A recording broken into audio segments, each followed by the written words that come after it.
大家好，我是阿胖，今天我们继续吃鱼。首先把鱼鳍剪掉，然后再把鱼头切开，再把鱼身切成4厘米的块儿，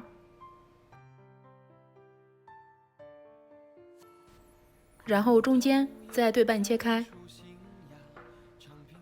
接下来把鱼肉放入大碗中，加入盐、白胡椒粉、料酒，抓均匀，然后放上一边腌上10分钟。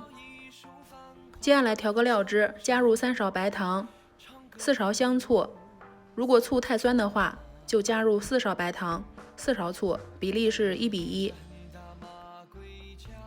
然后加入1勺料酒、1大勺生抽、半勺老抽上色用，再加入5勺清水。今天我买的鱼有2斤左右，如果鱼肉太重的话，料汁比例翻倍。最后加入半勺食用盐，搅拌均匀就可以了。接下来取出腌好的鱼肉，加入1大勺土豆淀粉，抓均匀，使每个鱼块都裹上浆。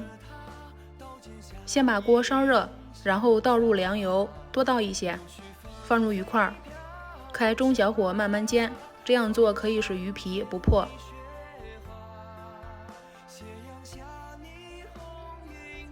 一直煎到鱼块表皮金黄、焦香，7成熟，再把多余的油盛出来，像这样就行啦。最后倒入调好的料汁，盖上盖子，先焖上5分钟，汤汁不要收太干。出锅前加入水淀粉勾个芡，再煮1分钟就可以出锅啦。记得要留一点汤汁，这样会更好吃哦。再加点葱花，装饰一下。哇，好香的糖醋鱼啊！做好啦。之前分享的茄汁鱼吃起来也不错，但是是油炸的，有人说有一点麻烦。那么今天分享的糖醋鱼不用油炸，直接煎一煎就可以，非常简单。且无论在卖相、口感还是做法上都非常适合家常，上菜快又有面子，而且味道不错。喜欢的话就试试吧。